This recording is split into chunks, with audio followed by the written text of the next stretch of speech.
championship, how many people held the green strap title? That's a good question. You know the answer? Or? No. I don't know. I don't know the answer. I was asking Dina because I think I seen X-Pac with it. X-Pac had it. Yeah. Seen Jeff Who also Jarrett with it. Jeff Jarrett had. So we got the originator and X-Pac. That's amazing. X-Pac had it. Shane Jeff had Jarrett it. I think Shane had it. That might be about it because the green strap didn't last long. It went back to the black strap, but it was about a 2-year run. The green strap was there. Yeah. And everyone who traded had the green strap. And it was only, there's only a handful of European champions as it is. Yeah. So maybe Midian, maybe Shane. Okay. X-Pac, myself, Jeff Jarrett. Okay, 5. That's what I can think off the top of my head. That's what I'm now saying. Look, at home, somebody's gonna hit me up. In the comments, Okay, sure. someone's gonna hit me up. For sure. Drop it below in the comments below. Let me know how many brothers have held the green strap. And how many people was double titles? Like, I might know that. okay. Double titles are In general or those No. two? Just we talking intercontinental European. myself, Kurt Angle, Jeff Jarrett. That's it. That's it. And I was the first. Yeah, and you was the first. Yep. Wow. Yeah, That's that's it.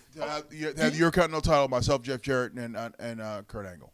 Great company to be amongst. Do you have to get that approved? You can't just change the color. You can't just walk out with No, the color. that was I had to go. what he said. I had to go ask that question. I was like, "Can I do this?" And then it goes up to it runs up the office, gets to Vince. Vince goes, "Yes or no?" He fortunately said yes that day, and that's how the green strap came out. You know, going back again to an interview we had with Mark Henry, I'd love to show you this clip. I'm going to pause and add the clip. Mark Henry, we have a whole clip of him talking about how you belong in the Hall of Fame.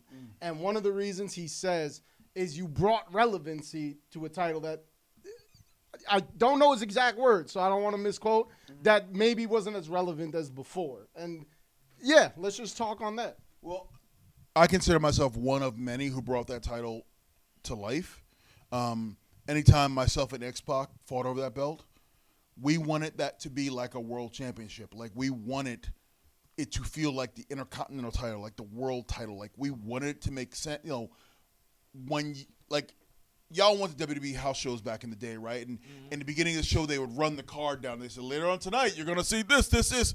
And whatever they say for the European Championship, the crowd would pop. And that's when we knew we had taken that belt from being thrown in the garbage can or being a crap belt or just handed over because of a poke of doom to meaning something. Because we fought with that thing and fought for that thing with passion. Because that was our world title. That was the biggest we were going to get. And we were going to make it so you're not going to miss what we're doing.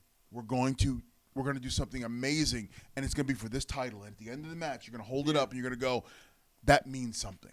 And that's me, that's X-Pac, that's Al Snow, that's all the guys who held that title during that time. We all tried to make it relevant and make it not just a throwaway championship, but something people wanted to see defended. Yeah. Absolutely. You know what's something else that D'Lo brought, and people don't even give him credit for it? Yeah. The chest protector. Oh, hell yeah. Roman Reigns, who's been champion for how long, wore the chest protector. You have Shield, but can you tell us the origins and how we see it in these new wrestlers? And dog, I will tell you, I hated chest protector in the beginning, and I hated the idea of it.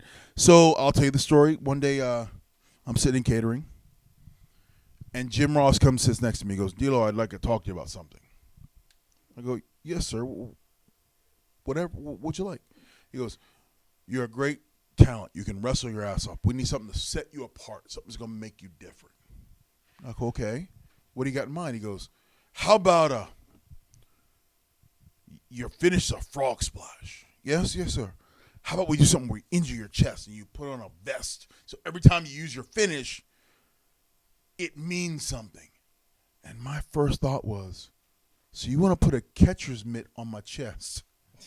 That's what you want to do. You want to put a catcher's mitt on me. I'm going to be Johnny freaking Bench. Like, people are going to laugh at me. And I give my ex-wife credit for a few things. I'll give her credit for this one. I went home, and I was complaining. I was mad. And she looked at me, and she goes, "Hun, if you do it and it fails, at least you tried. But if you don't do it, it's your fault for not trying." And I went, You're right. I called JR the next day and I was like, let's do the chest protector. And they built it. And then it was in Pittsburgh. I came out and once again it was Ken Shamrock. Rock versus Ken Shamrock. I came out and splashed Ken Shamrock with the chest protector on. And there it was. And it became the greatest thing that ever happened in my career ever. From an idea I hated that was pitched to me, it's one of those things. I haven't been on TV with chest protector in 20-something years, and people still remember. It's iconic. It stands out in wrestling. And for me, to have a place in wrestling where someone remembers you other than just a name, bro, it's the greatest thing I ever did in my career. And I thank JR. I'm looking at you right now. Thank you. Oh, you had a question? Go ahead. Oh, I was gonna ask you because we were talking about all these great moments. Do you have a high point? Like, what is the high point? Like a career-defining moment. Yeah.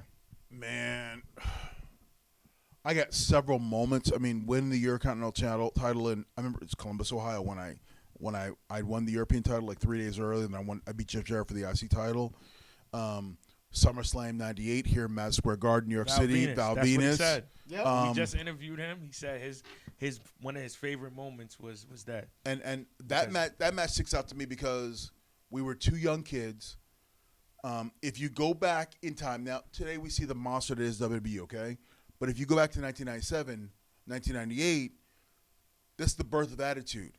So at that point, Steve Austin versus Undertaker in the main event was the most important main event that company had. And here they give us 20 minutes to open the show and set the stage and set the tone. And they say, go out there and kill it. And you're in New York City. So if you don't kill it, New York is going to turn on you like in a heartbeat. So Val Venus and I were given 20 minutes. We went out there and we turned the lights out. And we walked back. And literally both of us walked back to the locker room and went, there you go. Follow that, bitches.